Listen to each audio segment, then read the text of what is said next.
American लोकांनी आपल्या भारतीय पाणीपुरीची ना वाट लावली आहे. येस, मी गेली होती कॉस्कोमध्ये आणि तिथे पाणीपुरी टेस्टिंगला होती. पण त्या पाणीपुरीमध्ये पाणी नव्हतं. काय होतं चला तुम्हाला दाखवते. मी होते आमच्या एरियामधल्या कॉस्कोमध्ये. मी गेले होते आपली जनरल शॉपिंग करायला. तिथे गेल्यानंतर दिसलं की पाणीपुरीची टेस्टिंग चालू आहे. मी पटकन गेले, खुश होऊन मिळालं चला आता मस्त एक पाणीपुरी खाऊया. म्हणून मी तिथून एक पुरी उचलली आणि मला बसला माझ्या आयुष्यातला मोठा शॉक. त्या पुरीमध्ये त्यांनी टाकला होता पास्त्याचा रेड सॉस विथ चीज. आणि मला असं झालं अरे यार आता हे कसं टेस्टला लागेल. मन तुम्हाला म्हणून सांगते, कुणाला सांगू नका बरं का, खूप छान लागत होतं.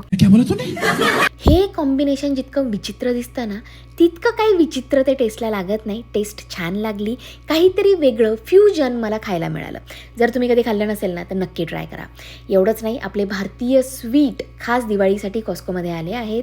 डेली डिलाईटचं 1 किलोचं पॅकेट तुम्हाला मिळेल $20, ज्यामध्ये 4 वेगवेगळ्या व्हरायटीचे स्वीट्स तुम्हाला मिळतील. हेच नाही तर जिलेबीसुद्धा कॉस्कोमध्ये अवेलेबल आहे. डेली डिलाईट ब्रँडचंच 680 ग्रॅमचं पॅकेट $8 कॉस्कोमध्ये मिळते.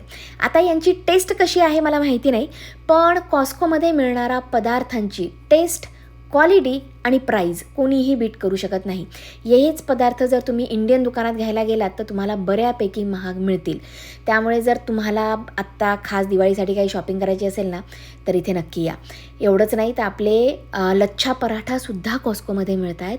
1.5 किलोचं पॅकेट फक्त $7. तर तुमच्या जवळच्या कॉस्कोमध्ये या सगळ्या गोष्टी मिळतात का मला खाली कमेंट बॉक्समध्ये नक्की सांगा. आणि तुम्हाला अशी फ्युजन पाणीपुरी खायला आवडेल का तेही नक्की सांगा. भेटूयात लवकरच. बाय.